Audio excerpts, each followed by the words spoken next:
ভারতবাসী গোটা পৃথিবীর কাছে অপমান। ভারতবর্ষে এই ৭৬ বছর স্বাধীন হওয়ার পরেও ১৪০ কোটি দেশে সর্ববৃহৎ গণতন্ত্র দেশে একজনেই নাকি প্রধানমন্ত্রী হওয়ার উপযুক্ত নরেন্দ্র মোদী। তারা বিজেপির ৪০০ জন যে যিনি দাঁড়িয়েছেন এমপি, মেম্বার অফ পার্লামেন্ট, তারাকে ভোট দিয়ে কী লাভ? শুধু নরেন্দ্র মোদীকে তো নির্বাচিত করলেই হয়, উনি একাই তো প্রধানমন্ত্রী হতে পারবে। তারা ৫৪৩ জন যে এমপি নির্বাচিত হয়ে যাবেন দিল্লি, তাদের কোনো যোগ্যতা নাই। তারা কি ছাগল গরুর সমান? নরেন্দ্র মোদী কি মানুষ?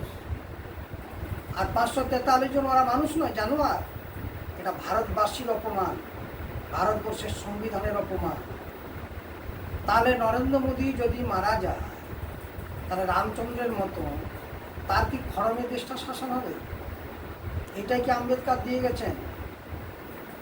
আর টাকা বিক্রি করে, জমি বিক্রি করে, কিডনি বিক্রি করে, ব্যাংক ব্যালেন্স করে কেউ যদি বলে আমি করোড়পতি, সেটা কি কোটিপতি বলা যাবে?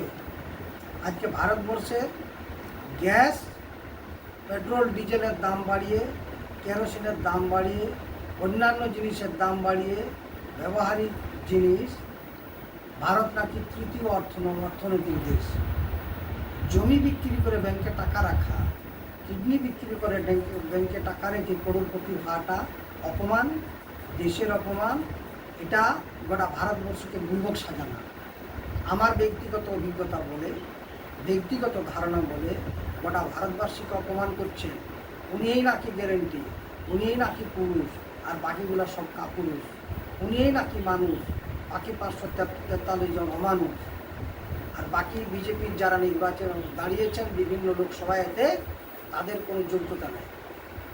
তারা মানুষ নয়, তারা জানোয়ারের সমান, তারা পশু পাখির সমান। নরেন্দ্র মোদী উপযুক্ত মানুষ। উনি প্রধানমন্ত্রী, উনি রাষ্ট্রপতি, উনি স্বরাষ্ট্রমন্ত্রী, উনি বিদেশমন্ত্রী, উনিই একমাত্র উপযুক্ত ব্যক্তি। ভারতবর্ষে এই ৫৪৩ জন শুধু নয়, ১৪০ কোটি মানুষের মধ্যে যতগুলি ভোটার আছে, প্রত্যেক মানুষের ওর থেকে ভালো শাসন ক্ষমতা দিতে পারে, ওর থেকে ভালো দেশ চালাতে পারে।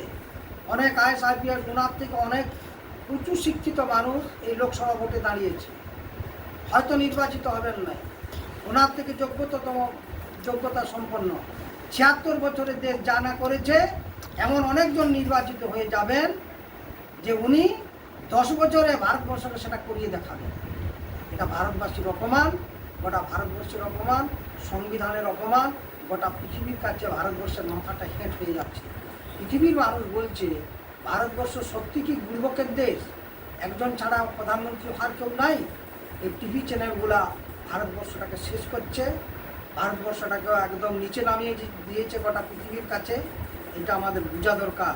এসটি, এসসি, ওবিসি সবার জেনারেল যে একজনেই ব্যক্তি আছে ভারতবর্ষে প্রধানমন্ত্রী হওয়ার, আর অন্য কোনো ব্যক্তির তার যোগ্যতা নাই।